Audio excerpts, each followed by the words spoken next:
Il est 6h48 sur RMC. Votre invité Jean-Jacques Bourdin, le docteur Jean-Michel Cohen, médecin nutritionniste. Jean-Michel Cohen, bonjour. Bonjour Jean-Jacques Bourdin. Merci vraiment d'être avec nous. L'huile de palme. D'abord, où trouve-t-on de l'huile de palme? Dans quels produits? À l'heure actuelle, à peu près partout. En réalité, on dit l'huile de palme. J'aurais préféré qu'on dise la matière grasse de palme parce que c'est un produit un peu particulier. C'est une masse compacte, graisseuse, qui s'apparente pas du tout à de l'huile. Et en fait, on la trouve partout parce que c'est un produit qui est pas très cher. Il n'est pas cher à la production. Il se stocke extrêmement rapidement. Il se conserve très longtemps. Et il a une particularité, c'est qu'il donne de la matière à un produit. C'est-à-dire que, par exemple, à un biscuit, comme c'est une matière grasse qui va se figer à l'air, le biscuit va devenir plus craquant. Si c'est un plat cuisiné, on va pouvoir le former différemment. On va le retrouver dans la pâtisserie, on le retrouve dans énormément de produits, donc tout le monde mange de l'huile de palme aujourd'hui dans des quantités relativement importantes, l'incarnation du Nutella étant vraiment une caricature. Voilà, le Nutella, évidemment, il y a de l'huile de palme. Les industries cosmétiques utilisent beaucoup et plus que l'agroalimentaire cette pâte, cette matière grasse qui est tirée, évidemment, d'arbres qui sont coupés, donc d'où une déforestation. Mais c'est le premier dommage. Autre dommage, c'est évidemment pour la santé. Parce que c'est mauvais pour la santé, docteur Cohen. Complètement. Alors, il n'y a aucun doute là-dessus. Ça fait partie des matières grasses les plus saturées.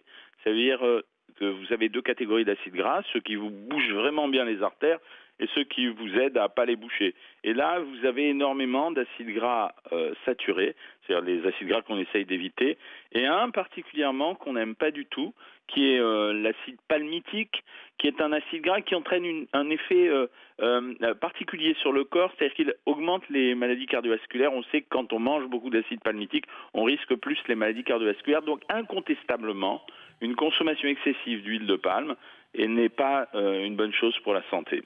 Alors, encore une fois, les responsables politiques, nos députés ont manqué de courage. Pourquoi?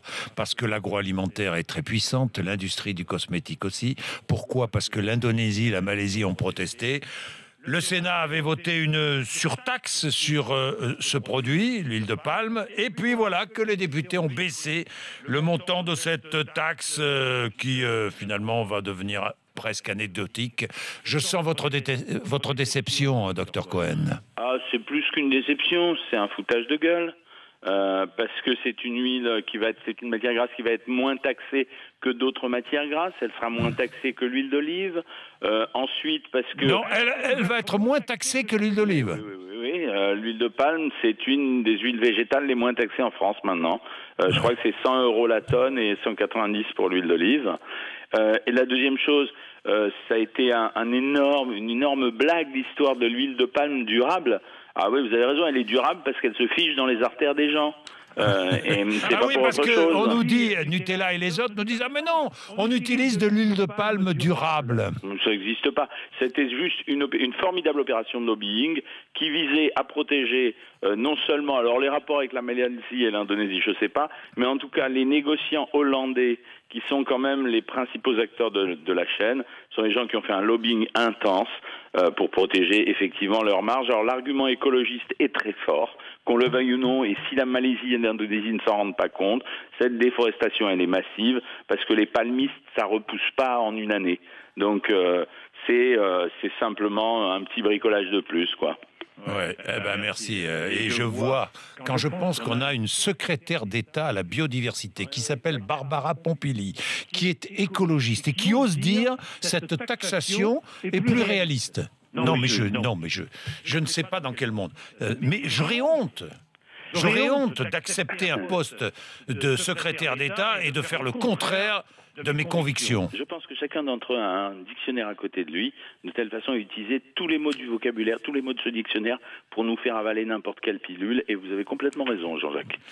Merci, docteur Cohen. Merci, il est 6h52. Vous êtes sur RMC.